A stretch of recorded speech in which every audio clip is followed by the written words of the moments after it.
देखिए हर खबर यहीं पर, सब्सक्राइब कीजिए TV9 भारतवर्ष। और क्या भारत और नेपाल की सीमा पर कुछ बड़ा हो रहा है? क्या नेपाल भारत से लगने वाले बॉर्डर पर बड़ी साजिश रच रहा है? क्या भारत नेपाल बॉर्डर पर चीन के टेंट लगे हैं? ये रिपोर्ट देखिए।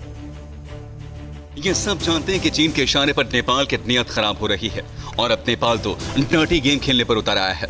नेपाल अब ऐसा कुछ कर रहा है जिससे हिंदुस्तान के सब्र का बांध टूट सकता है। इन तस्वीरों को देखिए, यहाँ कभी पिलर्स हुआ करते थे।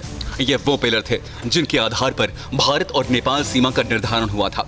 ये वो पिलर थे जिनसे तय होता था कि आखिर भारत और नेपाल सीमा कितनी है। लेकिन साजिश के तहत धीरे धीरे भारत और नेपाल सीमा पर लगे पिलर गायब हो रहे हैं। तस्वीरें श्रावस्ती से आई हैं। भारत से रोटी बेटी का रिश्ता रखने वाला नेपाल अब भारत को आंख दिखाने लगा है। भारत नेपाल बॉर्डर पर सीमा निर्धारण के लिए लगाए गए पिलर अब गायब हो रहे हैं। नो मैंस लैंड पर बस्तियां बसने लगी हैं। रही सही कसर राप्ती नदी पूरा कर रही है। कई पिलर राप्ती की धारा में समा चुके हैं।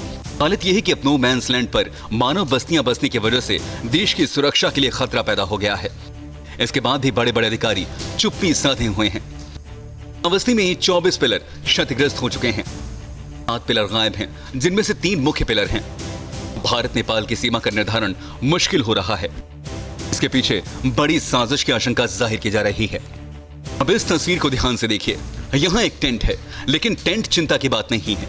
इस टेंट के ऊपर चीनी भाषा में कुछ लिखा है। ये परेशान करने वाला है। भारत नेपाल बॉर्डर के इतना करीब चीनी भाषा में टेंट पर लिखावट चीन की साजिश की तरफ इशारा कर रही है। इससे पहले कभी इस तरह के टेंट बॉर्डर पर नहीं दिखाई देते थे, लेकिन इतना कुछ होने के बाद भी प्रशासन की तरफ से कोई कुछ बोलने को तैयार नहीं है। आपको बता दें, पिछले कुछ दिनों से नेपाल लगातार अपनी हरकतों से बाज नहीं आ रहा।